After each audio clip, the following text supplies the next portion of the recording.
நீதான் எந்தன் உயிர் கலந்து நெஞ்சை தொட்ட முதல் ஸ்பரிசம் கண்ணம் என்னும் தீயணைப்பு துறையில் முன்முத்தம் தானே பற்றி கொண்ட முதல் தீ கிள்ளும்போது எந்தன் கையில் கிடைத்த உன்வீரல் தானே நானும் தொட்ட முதல் பூ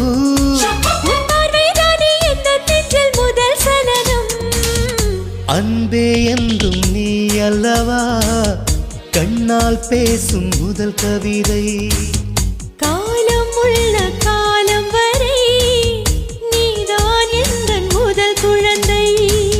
நெஞ்சம் ஒரு முறை நீ